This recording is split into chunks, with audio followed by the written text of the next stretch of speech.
So, okay, the title of this class, and it's a part of a series. We're talking about poetry and mysticism in Morocco.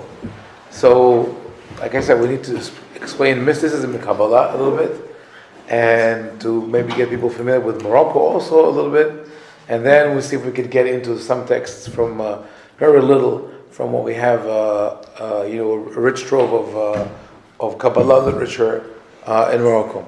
So, first, I think for many people who are maybe well aware of the great, I would say even the word contribution, I think is incorrect when we speak about Morocco, because when you say contribution to something, so you look at the body of literature, right, or something that is there, and someone comes and contributes something to it. But when you look at the history of Moroccan Jewry, and you compare it with other communities, you realize that first of all, this is a community. If you look at the larger context of North Africa, we're talking about Algeria, Tripoli, Libya, Tunisia, was there for over 2,500 years, from the time of the Roman, the Greek conquest of Eretz Israel, and then growing. But in the 3rd century, we already find a very, very solid Jewish community. Or in the 3rd century, the emperor Anthony, who was very friendly with Rabbi Anasi in the 3rd century, actually grew up in North Africa and was familiar with the Jews. He had Jewish neighbors, and that is what people say made him more friendly to the Jews in Eretz Israel. But when we move later to the 8th, 9th centuries and on, the onset of Jewish literature and wisdom outside the centers of Israel and Babel was in North Africa, whether it was in Kairouan, in Tunisia, or in Fez, in Morocco. But you have grammarians, mystics. Mystics come later on.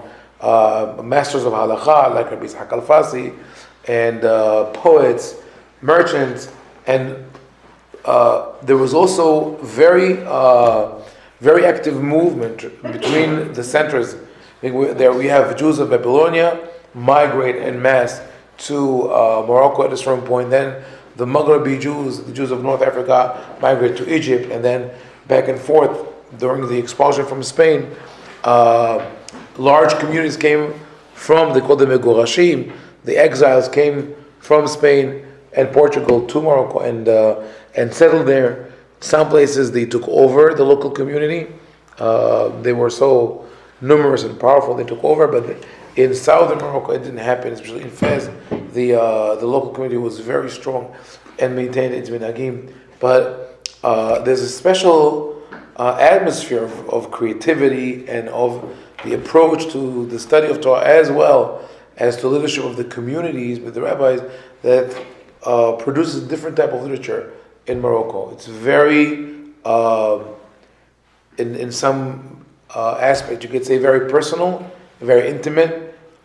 A couple of months ago, I gave an example when we spoke about the parasha of the famous commentary of Rabbi Haim ben Attar, or Haim on the Torah, which also is Kabbalistic in a way. But when he speaks about the bracha that Yaakov gives to his sons, Yaakov gives to Yosef's sons, and Yosef comes with his children, and Yaakov says, "Who are these? Who are these people?" And everybody asks, "How is it possible that Yaakov didn't know who those people are?" And Rabbi Haim ben Attar says, "Of course he knew who they were, but he wanted Yosef to say it explicitly, because when the father utters the words, 'These are my children,' his love grows and is being aroused, and then it puts Yaakov in the right state of mind to give the bracha." This is a very intimate and direct connection to the text. And we see that also, I think it has to do also with the great interest in Kabbalah. Because I'll do a brief introduction to Kabbalah, because some people have background in Kabbalah, and I think it's related. It's connected. The fact that people were of a more outgoing and welcoming personality it expresses itself even in the literature. It definitely expresses itself in the way the rabbis treated their community, because there was always this interest of the rabbis in the congregants or in the people, trying to figure out what is that they need and how they can accommodate the Torah and halacha for them, and not the other way around, to force them into some kind of a metal frame of halacha that they'll be there. So we'll talk a little bit about Kabbalah. Kabbalah is today most people equate Kabbalah with the Zohar. They use it sort of like interchangeably, like the Kabbalah, the Zohar. Yeah. So we should know the Zohar was not introduced into the Jewish world until the 14th century by Rabbi Moshe de Leon. Kabbalah was before that. If we speak about Kabbalah as mysticism, so literally the word Kabbalah means giving over, handing over, transmission. So Kabbalah, the concept is that this is a sort of esoteric knowledge that is passed from master to student. So you only if you have the Kabbalah, only in modern Hebrew Kabbalah is a receipt or invoice, right? But it's connected. You have to have sort of a document that proves that you studied from a master. You cannot come up with it on your own. For the mystical concept appears in Judaism post-biblical. Well, one could argue that we always also have it in the Bible, because the whole idea of prophecy is mysticism. This is the most powerful mystical experience. It's called you could call it what is called the unio mystica, the mystical unification of human with God. Because when God talks to the prophets, it's not a voice that they hear. It's sort of a merging of the psyche of the mind of the prophet with the divine. It's, if you use modern language, it's like downloading with the Web 2, right, or 3 or 4, whatever it is.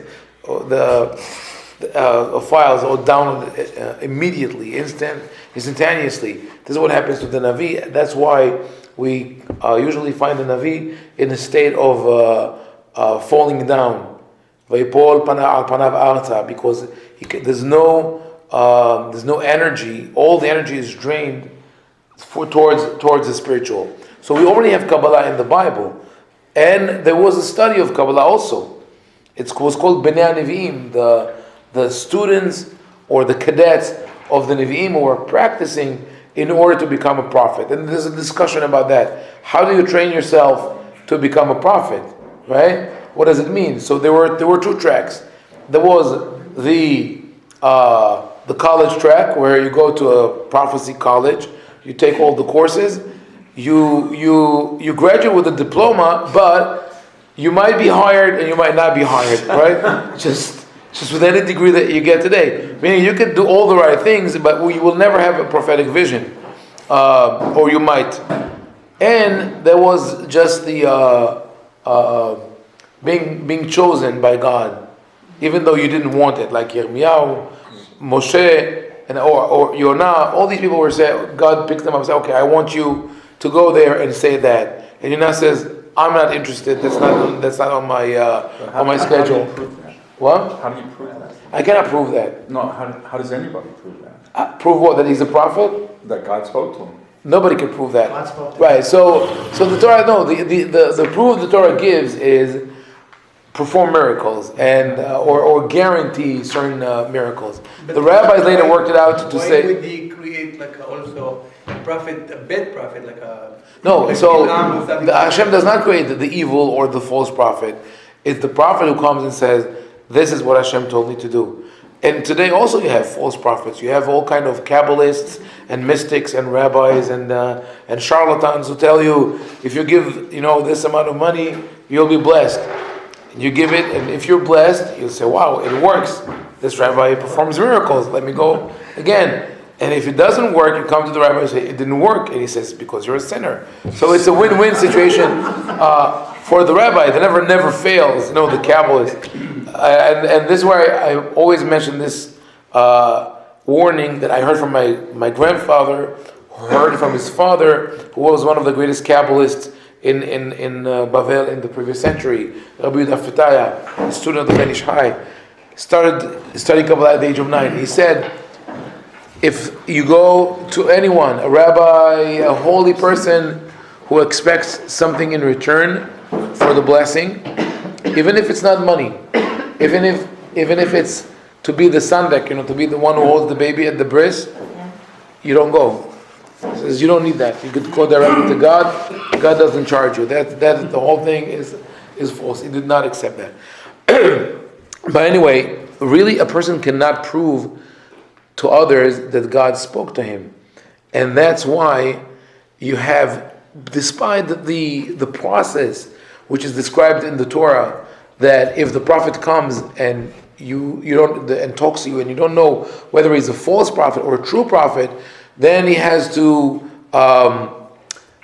predict the future. He has to say this and that was going to happen. But despite all that, even with the prophets that performed those kind of miracles, people still found a way to turn against them. Most famous case was this of Jeremiah, which after the destruction told people to stay in Israel. They never listened to him. 40 years or more that he was prophesying and telling them the destruction is coming. He goes with a big sign on Fifth Avenue, the end is near. And nobody listens to him because they think it's crazy or they don't want to hear it. But then it comes. And they stay in Israel. And shortly afterwards, they assassinate the governor, Gedaliah, that was appointed by King Nebuchadnezzar of Bavel. So the people come to Jeremiah. They're scared to death. They say, what are we going to do? Should we stay in Israel or should we flee to Egypt? Jeremiah says, I don't want to talk to you. Why? Because you never listened to me. What was the point? And they say, no, we promise. This time, now we know that you're a true prophet. Right? You took the destruction of the temple to show us that you're a true prophet. Now we listen to you. So he says, okay, let me talk to God. He talks to God. He comes back. He says, God says that you should stay in Israel. That was not the answer that they wanted. They wanted to go to Egypt. So what do they say? But they promised that they're going to listen to him. So what did they say? Where can I find another rabbi? Sort of. That's what people say today. They said, Sheker ata dover. God did not talk to you. You're lying. If God would have spoken, of course we would listen. But you're lying. God didn't talk to you, so we don't have to listen to you. So this is sort of where we have the mystical experience in biblical times. Then we have a period, and you'll see that it always happens. There's a period of search for logic, and then back to emotion and to the spiritual experience.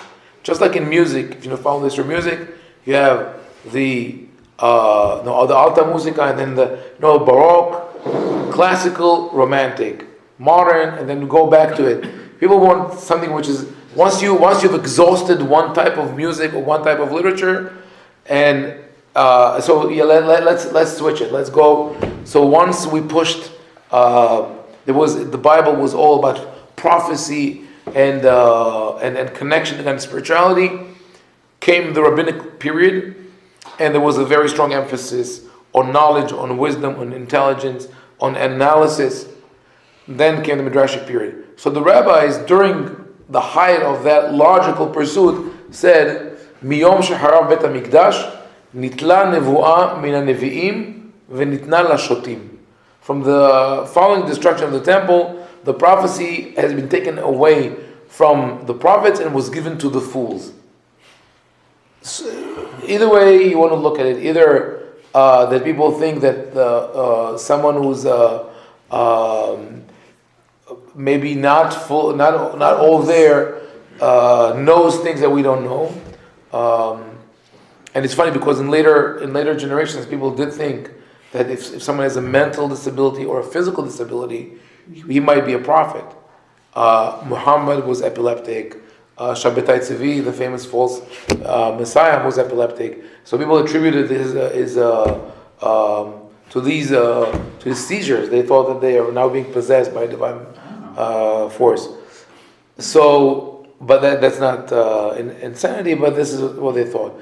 But the rabbis also added. Everybody knows that part. I think of the maxim that the prophecy was taken away from the prophets and given to the fools. but they add another line. They say, "Af al pi shenitla min haneviim, min hachachamim lo nitla." It was taken from the prophets. It was never taken away from the wise men or the sages.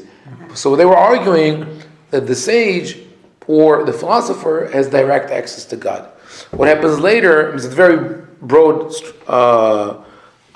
strokes. That you see that we have, after the Talmud, we have a rise in mystical activity, which is called Safrut Echalot, the literature of Echalot, of the palaces. And that when you read the literature of Echalot, you familiar with Echalot a little bit? No. So Echalot is, in a way you could say, it's sort of like a guide of meditation.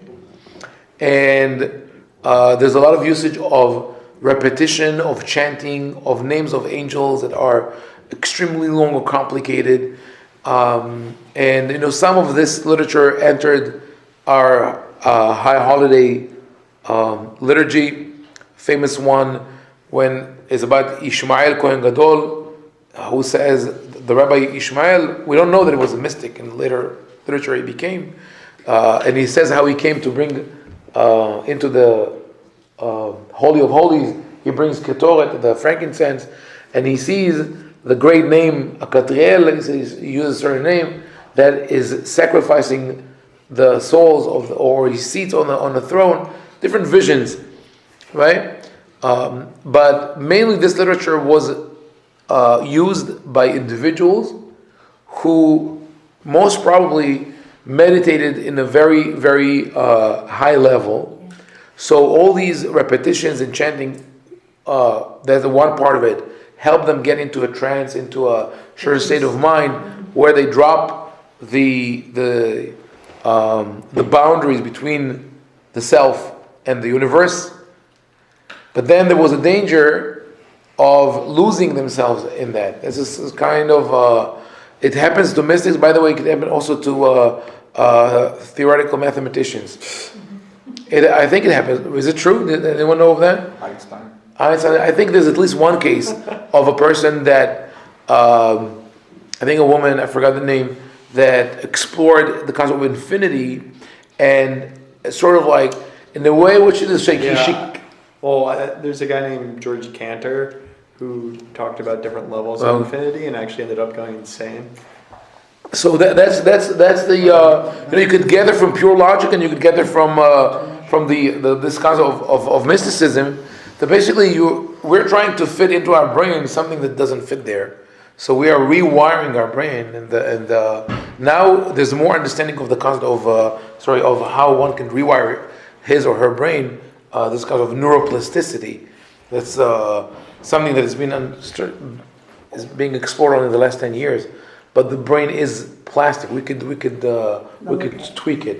So, but if you tweak it too much, right?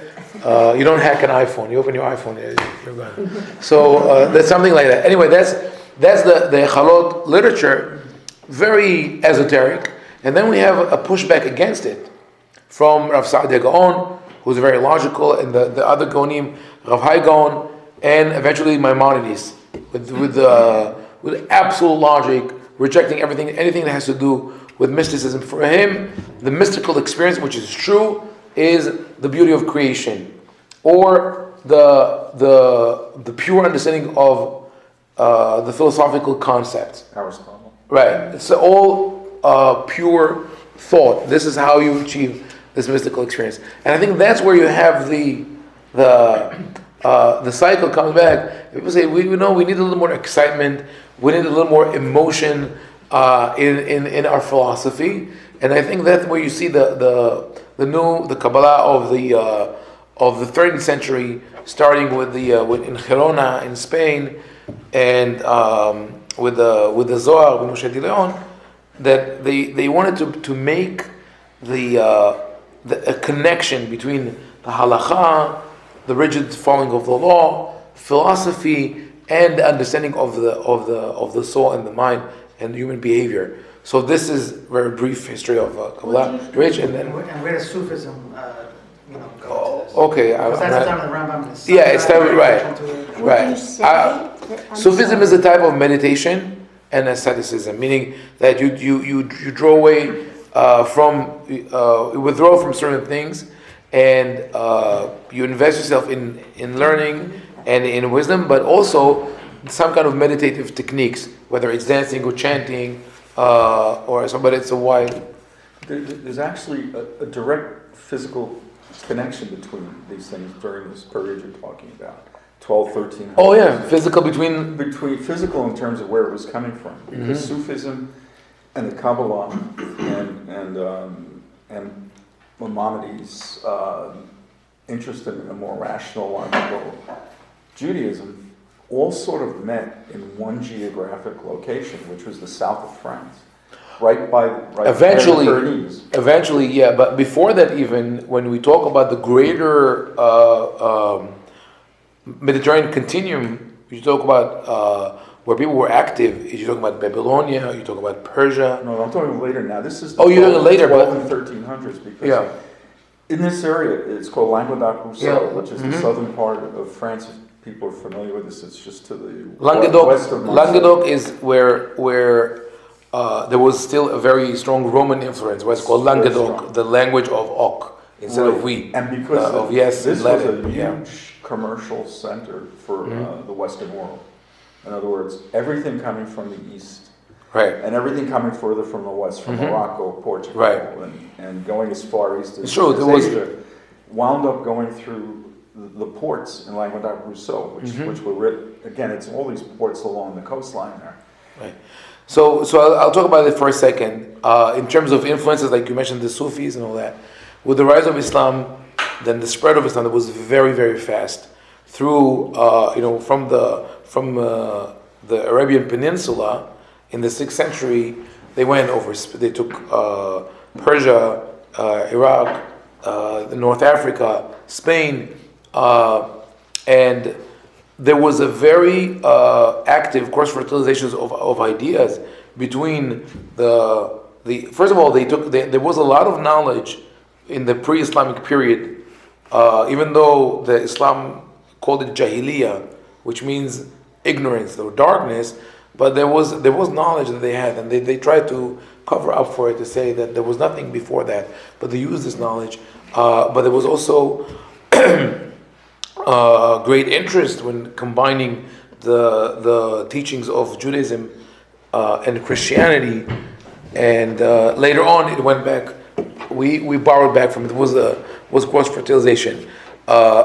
That area, when you speak about the area of southern France, Provence, comes from Spain on one hand, and with the other movement is what they call the Radhani, the merchants who were based in Iraq and traveled throughout Western Europe and India, and they brought even mystical traditions from India, techniques of breathing and so on. But we have to, The way you're Yes. describing it from the beginning, Yeah. when you talked about people mixing and thinking of different Yeah. things, it's a total age of enlightenment, suddenly, It is. from the one center going onwards, as if bonds were released on everybody, and they started coming together Yeah. to explore what more there was than just Yes, it was. teachings. Definitely, the early period of Islam was an era of enlightenment. We have a movement called Ikhwan al-Safa, the brothers of knowledge, that they worked on an encyclopedia of knowledge encompassing everything, including philosophy. They translated actually the works of the Latin and the Greek and Latin philosophers and scientists into Arabic, and that's how they were preserved for the Renaissance. Their Jewish employees translated. Right. Meshulam di Piera, for example, there was a rabbi, Meshulam di Piera, who spoke Arabic and was hired by the King Robert of Anjou, and he was his translator. He translated from Arabic to Latin certain scientific works, but he also taught the king Hebrew. And he said, and the king was reading Tanakh with him. A very interesting period. Anyway, so but what you're right. It's a period of great interest and and but also upheavals in terms of the persecution that people went through. There are other things, there are other elements that happened before the release of the Zohar, which is that people also abandoned that. There were people who abandoned Jewish practice in everywhere. It was in Spain, in Germany, France, either because of persecutions or because of assimilation. And the rabbis have to deal with all that. So when we get to this period, the 12th, 13th century, until today, we could see three major branches of Kabbalah, which we'll deal not with all of them. One concept is practical Kabbalah. That is not the main mainstream of Kabbalah, and the practical Kabbalah is the belief or the concept that the mystic or the Kabbalist can alter reality, can change reality. So in the 10th, 11th century, we find a question sent to Rav Hai Gaon of Babylonia by the people of Kairouan in Tunisia, and they tell him, we want to know if this is possible, if people could really control nature, change reality with the power of holy names. I'm sure if you looked ever know into the stories of the Hasidic masters or the Moroccan rabbis or other traditions, you hear of people who traveled over water or jumped from one place to another, like quantum leap and stuff like that. So the Rabbi answered, absolutely not. This thing doesn't exist. There's no such thing. And if anyone was engaged in it, it was kept really heavily under veil. And the only one who dared bring it to the open at the time of Rabbi Shlomo ben Adret in the 14th century is Rabbi Avraham Abulafia. Rabbi Avraham Abulafia wrote a book of, there's many books, a lot of them deal with configurations of letters, Seufel where letters change their position and mean different things. But in a way, it's again, we're going back to the idea of meditation, of putting yourself in a different state of mind. Some people argue today that, and we know that there is some logic there, that the distance between the spoken word or language and the physical world is not that great. It's just what we see, right? Where if you would nod, it's okay. Then I'm good. Because when you go to the level of the subparticles and subparticles, right? And actually, finally, when you come to the neutrinos, some of the names that the neutrinos were received from scientists are up, down, right? And happy, I think, right? More emotions than scientific. But when the first time I saw this, I think, what are 12 names, 12 neutrinos? I lost count of them. You lost count of them. Okay, because now we have bosons and all that. And they didn't have them when I was. Okay, so I look at the names and it says up and down, and I say, okay, that reminds me of the Mishnah in Hagigah that speaks about mysticism and says there are certain things that you're not supposed to learn. And then what's up and what's down. So like here I see the connection. Okay, but I will leave this aside. The two other important branches of Kabbalah is what we call theosophy and theurgy. Theosophy is the attempt to understand the divine, how the divine works. And that is the most common wisdom that people are engaged in, and people call themselves mekubalim or mystics. And believe it or not, a lot of people in regular synagogues, regular shul goers, I'm not talking about people who go to classes, people who go to shul, would open a book and read very deep Kabbalistic texts with a great risk of misunderstanding them. So first we'll talk about the definition of a Kabbalist and then of the risk of what happens when you read those texts. So there are a lot of people who study Kabbalah today, and we could say they have a very, very strong command of the wisdom of Kabbalah, but they're not Kabbalists. They're maybe technicians of Kabbalah or scholars of Kabbalah. Hasidic rabbis?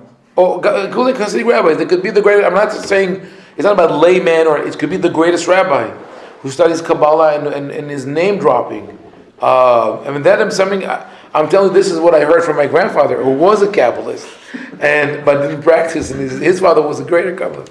He said it's very easy for people to learn the terms and to say that Rahel represents Gevurah and Leah represents Din Rafeh, and that the wine is Gevurah, and so on and so forth, and say all these things, but it doesn't affect their life. It doesn't change them. If you wish, it's like someone who studies a manual of a race car, right? For years, he knows exactly how the race car works. Now, would you trust him with driving a race car? That, of course not. But do you think that he could do, with all of his, like, you could wake him in the middle of the night and would tell you where each nut and bolt goes, but he never had the experience of driving that car. Or taking for example, he studied rock climbing or skiing. Right, he knows all the moves and all the techniques and how you have to position your body, but he would never be able to do it physically. It's the same thing with Kabbalah. Kabbalah is supposed to be knowledge that transforms the person, and just like Torah, the transformation has to be measured by the way that person behaves towards others, because the golden rule of the Torah is ve'avta le'acha kamocha. Love others as you love yourself. If you see someone who does not treat people with respect, we have to make this warning. Every time we talk about great knowledge or great authority, then you know that all the Torah and all the knowledge, all the Kabbalah that went there is worthless. Right? This person was not transformed by it. So this is one. And now, what is the risk of this kind of Kabbalah? There was an attempt by the Karaites that was rejected by Rav Saadia Gaon, and there was a war going on between the philosophers and others around the concept of anthropomorphism. Anthropomorphism, or ha'anashat ha'el, or agshamat ha'el, is a concept that is made from two words: anthropo, men, and morph, shape. So anthropomorphism is the shape, human shape, and people attribute it to God, human shape. Because it's all over the Torah, the ear, the heart, the mind of God. God is angry, God is happy, God is sad, God regrets, etc., etc. So Rambam worked very hard to tell people that this is called lesaber et haozen. It's in order for us to understand God. Like, if God were human, this is how would we would, and we do it all the time when we attribute human qualities to objects, to natural phenomenon, to whatever it is. But in Kabbalah, this risk was reawakened, because there's a central concept in Kabbalah that is called Mi Besari Eheze Eloha. Maybe I will see God through my flesh or from my own experience. Originally, the author of the verse, I think it's in Eov or Tehillim, means that he looks at his body and he sees the wonders of creation and he sees the hand of God. But the Kabbalists took it to a new level where they said that each part of our body, and not only of our body, but also our movement and of our qualities and our character traits, is a certain representation of divine forces. Hence, if you ever saw what is called Ilana Kadosh, the divine tree, which is in the shape of a human body, where or those, like I said, who read before the Tefillah, the Patah Eliyahu, the introduction by Eliyahu Navi, where he says that the legs are Netzach Vehod, two of the Sefirot, and the hands are two other Sefirot, and so on. So this is one of the great dangers of Kabbalah, of thinking of God in anthropomorphic concept, thinking that God is kind of a human being. But this is the only way that we, as human beings, apart from considering a tremendous energy and force that can do anything, Right. we have sort of, and it sounds blasphemous, but we have sort of made Hashem in our image, because we don't have the No. understanding. It's true. We have to think of something Right. we can understand. Right, we need something to cling to. We need some kind of imagery. So what Judaism did for a long period, it substituted after the destruction of the temple. When the temple was there, people still worshipped idols.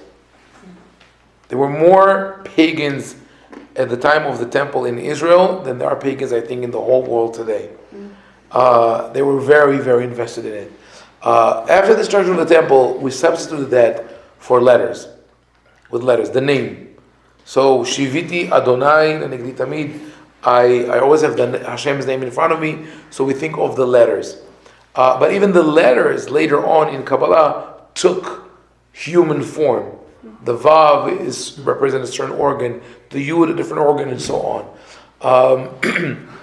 So yes, we have. I mean, the way we talk, we speak of God always, most people, as a male, right? When you hear this, for example, when God created men, she was only joking, right? So something, you heard it before, right? But it disturbs us on two levels. One, why are we saying God, she? But God is genderless, right? But and then also, is it true? Maybe he was joking. He or she, whatever, right? But we have a certain image. You ask a kid, right, or an adult, what does God look like? Usually, it's an elderly man with a long white beard. This is right, and that's why Hollywood always likes to go with the counterintuitive, right? It should be a black man. It should be a young kid. It should be a woman, right, or a fish. I don't know, but so just to show you that it's not. Charlton Heston. What? Charlton Heston, yes. He did very well with that. He was Moshe. Yeah, God supports that NRA. Anyway, so that is one problem. Of the other problem that we will see, I mean, the concept that many people are familiar with are the Sefirot, the emanations, the way that God controls the world or connects to the world. It's not even clear where the word Sefirot comes from. Some would say it's sphere, like around, sort of like concentric circles. Some say that it's come from the word Sfarot, digits, and that is based in a book called Sefer Yetzirah, one of the early works of Kabbalah, that speaks about 32 paths of wisdom. The 32 paths of wisdom are made of the 22 letters, with which you could create any, which is really, when you think of it, language is in itself is a miracle. And this is what sets humans apart from animals, because we have this ability to take letters and put them together and create a language with grammar and syntax and deliver very complex messages. But alongside the 22 letters, there are 10 sfarot, the 10 digits. So that's where some people, in the academic world, want to see the Indian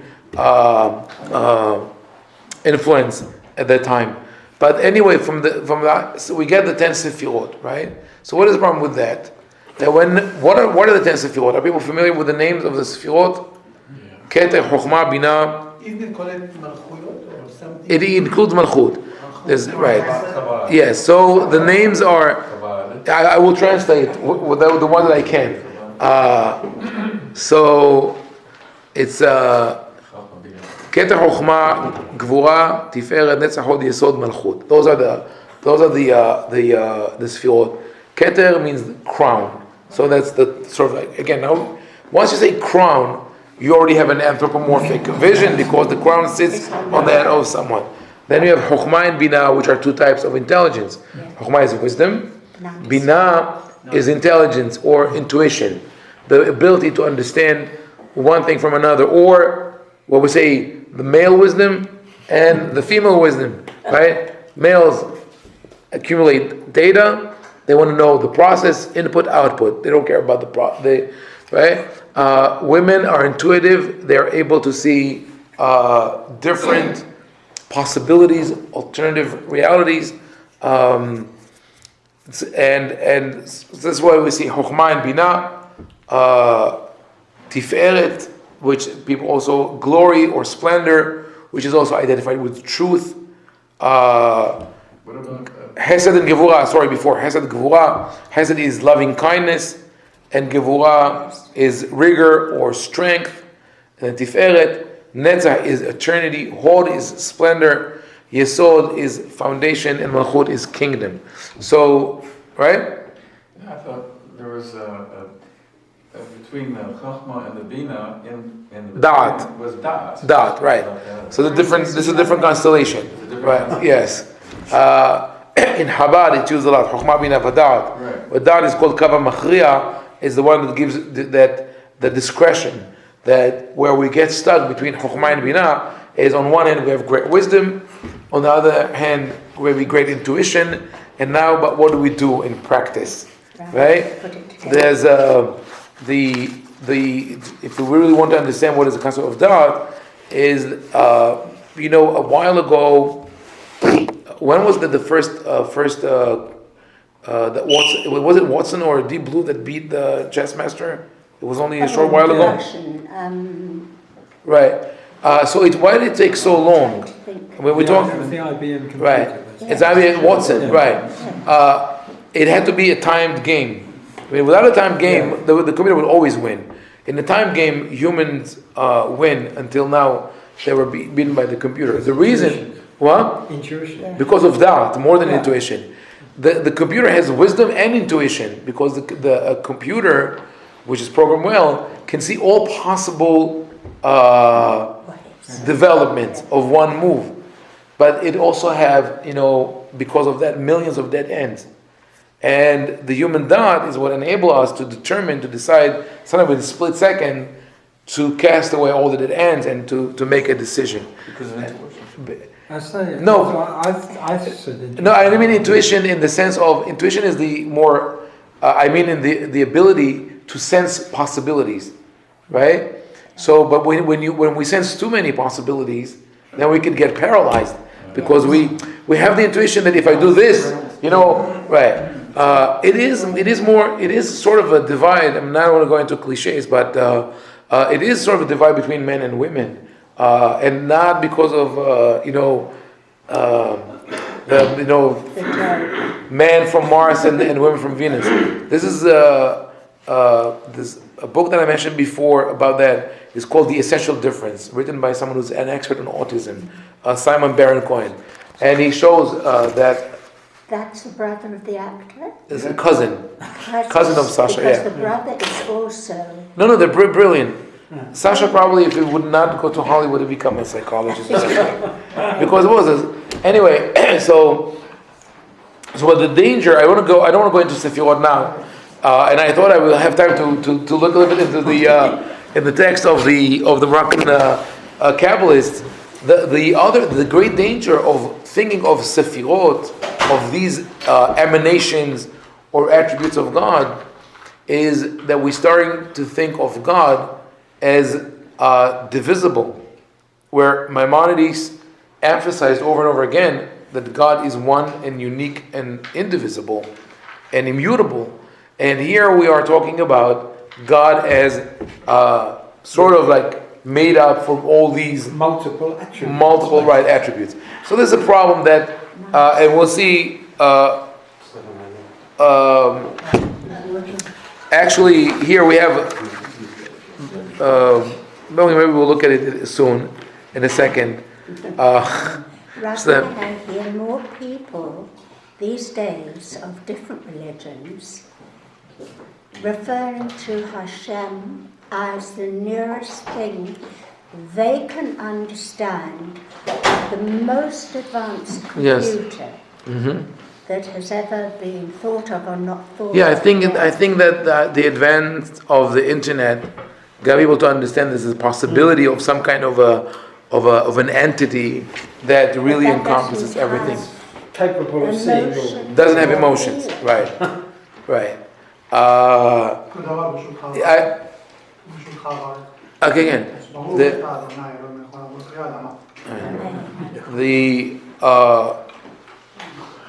if God Okay, this is a big problem. But think about it. If God were emotional, it wouldn't be able to function. Right. Right? That's With an all assumption. right? That's an assumption. I think so. I mean, if emotional the way we understand The way- emotions, the way we- right? With all the sorrow in the world, right? It's, unless he has a okay. I know. You're assuming God would- I know you're right. It's kind of a circular argument. Right. Anyway, but that is the danger of when we look at Kabbalah that way, and that is why if you know throughout the history, there were bans against the study of Kabbalah before a certain age, because there was this fear that people will take Kabbalah and understand and interpret it in a wrong way. So here, you know what? We have a little. We could start with some text, right? Where is it? No, this is what I want to show you. I only made 5 copies. I didn't know that it was and it's in Hebrew and in Rashi letters, so I didn't translate. So I'll just read some of it. This is from a book by one of the greatest commentators of Kabbalah, Rabbi Shalom Buzaglo. Wrote a book called Mikdash Melech. Just when we started talking about the irony of how the Moroccan tradition was forgotten and pushed aside, the name Buzaglo in Israel now is synonymous with someone of low culture, to the effect that they developed something called the Buzaglo test, like where they say, let's see if you're cultural or not. It was devised by people who care about our tradition, but they said this is unfortunately how it was pushed aside. Here, in the introduction to the book by Rabbi Shalom Buzaglo, we have very, very enthusiastic words by a rabbi who says it's about time that we print that book. It's only 30 years after the book was printed that is already, but you can't find it in the market. He says we must reprint it. He says, HaSefer HaKadosh, the holy book by that great rabbi, Ish Elokim Kadosh, a holy man of God, Hacham Shalem Bazuagli, he didn't even know how to write the name, so wrote by Buzaglo, Shalman Shemo Ushleman Mishnato, his name is Shalom, his Torah is holy and full, and that is by Rabbi Moshe Tzvi Hirsch, ben Rabbi Shimshon Meisels of Zalkova in Poland, and on that, Levi Yitzhak of Berdichov, the famous Hasidic rabbi, is a sign on the same letter saying we have to print this book by this great sage, as well as Rabbi of Zlochov. And the author speaks here in the introduction. He says, I'll just give you 2 lines because we said we're talking about the rabbis of Morocco. He says, Torah mehazeret al achsania shela u'ba'ir Marwekos מצאה בית וכן לה, אשר שם שתה יפרחה לומדים. He says the Torah, he talks about the Torah as an abstract, as a personality. The Torah was looking for a place to dwell, and the Torah, found it in the cities of Marruecos, which is the Spanish name of Morocco, and that's where she found a place. And he mentions the rabbi, Rabbi Avraham Azulai, Rabbi Yaakov Pinto, Rabbi Yeshaya Kohen, Rabbi David Meladola. Some of them are descendants of the exiles from Spain, some are not. And he says, finally at the end of this introduction, he writes, Ken divrei hachotem po London beseder u'bishnat shelo. He writes in London, he passed away, he came from Morocco to London in the 1700s and passed away there, Rabbi Shalom Buzaglo. So what he says here in the first side of this page, on what I marked with number 1, he says, Al yefatucha ra'yonim lomar ki yesh bimkom ha'ne'etzalim ha'elyonim mar'ot u'gvanim. Do not be tempted by your thoughts or by your musings to say that in the place at the level of the most high emanations, ne'etzalim. So he speaks about atzilut in the sense of emanation, or more like induction of energy from one body to another without direct physical contact. Marot ugvanim. Don't think that over there are side visions or colors. So he doesn't even talk about physical shapes. He speaks about what we would consider to be almost abstract. כי הסוברים כן הם כרואי שאול ובא נידונים. He says those who think like that are going to be judged and tried and judged in hell, in the netherworld. על כי יחפאו דברים על אדוני האדונים, because they attribute false concept to God. כי אין שם גוון ולא מראה. Okay, so he says there's no sight, there's no vision. Look at the line number 2. Something which is more disturbing in Kabbalah. No sight, no vision. What is no sight and no vision? There's nothing that you could see with your eye, with your physical eye. That what? There's a lot of things we can't see. We can't see radio waves. What do you say? Exactly. Okay. So right. So but now, but back then, you can't see gravity either. okay. So fine. It didn't speak about that. He speaks about marot ugvanim because in Kabbalah you have, if you read Zohar, they speak about colors: white, black, red. This is not right. And when we talk about radio wave or energy, those are concepts that were not familiar to the people in the 17th century. They were still thinking the world is full of ether, right? That was their understanding. But look at the line that I marked as 2. It says Uma shetir'eh kinui zachar u'nekeva zivug u'nshikin v'chadome. This is a more serious problem when you look at some of the Kabbalistic works, including the Zohar, including the books of Rabbi Moshe Cordovero, and even the piyut, the poem that some people chant on Friday night before the Kiddush, Azamir Bishvahin, that was written by the Ari and became Hasidic, part of the Hasidic tradition. This is a very explicit language of analogy of the spiritual or the holy union between the soul and God, or the tzaddik, the holy person, and God and divinity. The analogy of a sexual relationship between a man and a woman, including the sexual act or kissing and hugging and all that. So when you talk about that, anyone here ever said the words L'Shem Yehud Kucha B'richu, L'Shem Yehud before the Tefillah? What is the meaning of L'Shem Yehud? Literally, it means that we are saying it in order to unify the Hakadosh Baruch Hu, God, with His Shekhinah, with His divine providence, which is an allusion to the zivug, or to the yehud, to being together of a man and a woman. So unless one fully understands what it means, one should not say it. My grandfather said that we should not say the L'Shem Yehud. There was a big war against it already before him. The Abetz and the Nodab Yehuda were against saying it because it borders on blasphemy and on idolatry. If you don't fully understand what it means, when he goes on to say, "Sod hazivug hamiyuchad hasfirot u'chibur v'dibuk hazachar hamashpia im hanekeva hamekabelet." The idea of in Kabbalah is that the male is considered the one. The male is the giver, and the female is the receiver. It's funny how this came to be that in the yeshiva world, even people who don't study Kabbalah. I remember I had a talk with someone who was going from my house to a shidduch. He came from out of town, so he stayed by my kids.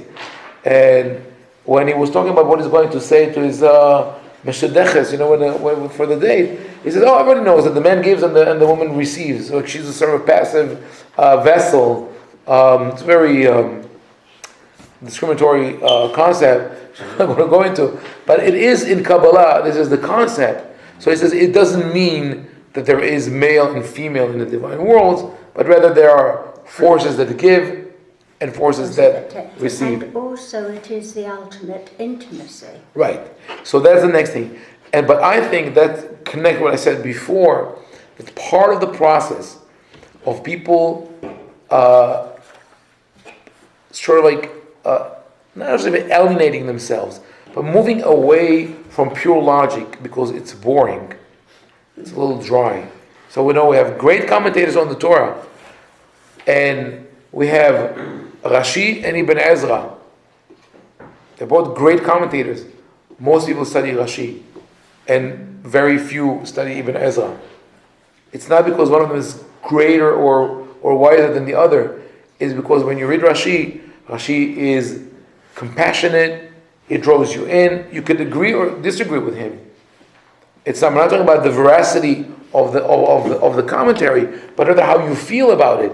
Rashi draws you in. You're part of the narrative. You feel the sorrow, you feel the excitement, and you feel the empowerment. When you go to Ibn Ezra, it's very accurate, very logical, but it's dry, right? And you need that kind. So the intimacy that Helen mentions is definitely something that the Kabbalists brought back in a very daring fashion into Kabbalah. Daring, I'm saying when you say, Rabbi Moshe Cordovero, for example, speaks about the tzaddik who's married to the divine providence, which is a sort of like a representative of God. So it says the tzaddik is never alone because when he's home, he's with his wife. But when he travels, the divine providence is with him. So this is like a very daring statement to be careful with. And this is what Rabbi Shalom Buzaglo says. You have to be careful how you approach this. Right. The final leg of what I want to say, like as an introduction to Kabbalah, is the concept of theurgy. Theurgy is the idea that our actions can affect the divine. This is also a very daring concept. Still, people say it on a regular basis, like L'Shem Yehud.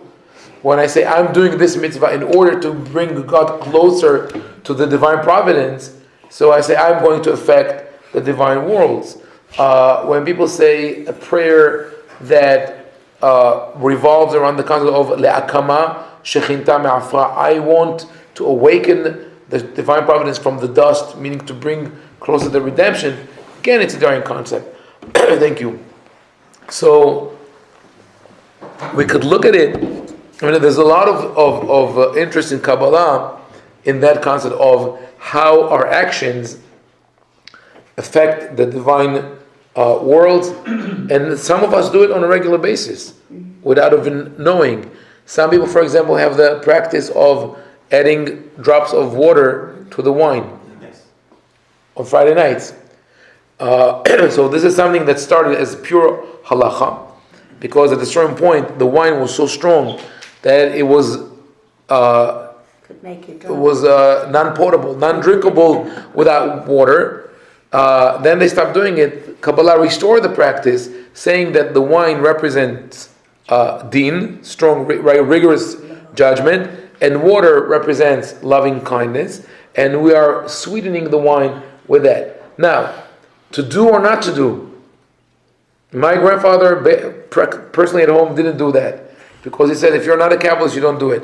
But if you want to do it, if you look at it symbolically, you don't need to go, and this is where we have the redemptive power of Kabbalah, if you understand it correctly, is that there are certain things that we still can do if we understand them, and if we are able to apply them to our lives. So let's take this practice. You hold a cup of wine, and you add the water, and you think of the wine as being forceful and judgmental and maybe negative, and you add a little water to sweeten it, and you think, okay, this is how I have to behave. I have to take my personality. I might be headstrong. I might be, reluctant or calcitrant or stubborn, whatever it is, or negative, and I'm going to dilute it a little bit with some water. Calm down, which is a good thing to do on Shabbat. But this in itself ties to another concept that I'm going to mention in a second. Do you have any other question? I was just wondering the theurgic aspect of Yeah. it. Is that more fundamental to like the Kabbalist Sfat, like later on? Is that when because I feel like with the Zohar, not really as much about. The Zohar started the trend. Yeah. And from then on it just kept. But it's even before the Zohar, we have this concept, and there's a certain value to it. But this is something that it's a concept that exists in all religions or mythologies, and that is that the concept of theurgy, or like that we can affect the divine, basically empowers us as individuals. That this is the beauty of it. When you realize that what I'm doing, my ritual, is not some kind of a detached moment in time, but rather it ties into a greater continuum. right? So already when you go to the Midrash, you have, for example, the concept of, I'll give you an example, lighting candles Friday night, right? If you break it down, why do we light candles on Friday night, and why do women light candles, and not men? We light candles because we need light. That's the basic concept. Because according to the words of the Talmud, the husband comes home, he wants to have a set table with a nice chair and a good meal and light, so he could see what he's eating. And if not, he's going to be upset with his wife. They're going to fight. It's not good. We don't want that, right? Light candles. Also, if you live in Maryland, it's good to have candles, right? Because you never know what's going to happen, right? At a certain point, though, people wanted an added element to it. And they spoke about the woman lighting the candles as an atonement, or rather as a remedy for what Hava did when she ate from the fruit of the tree of knowledge before she was even Hava, which is still only a woman. She was called Isha. So she ate from the fruit she gave Adam. By giving Adam from the fruit, the Rabbi said she put out the light of the world. So now she has to rekindle the light of the world. Like, it sounds a little strange, but what it does, it's an amazing thing. You go all the way back to the beginning of time, the what we call the original sin. In quotation marks, because it's not. But anyway, a different class. So what is called the original sin, the beginning of time, and what will be the end of time? Redemption, when the light will be restored to the world. And between the sin and the redemption, there are millions of actions performed weekly by women, Jewish women all over the world, lighting the candles that contribute one layer to that process, right? This is empowering. This is the beauty of the concept of theurgy. Just to have people have to be careful not to take it like as any other thing with Kabbalah, not to take it too far. I think we'll stop here, take questions, and we'll continue next week, God willing.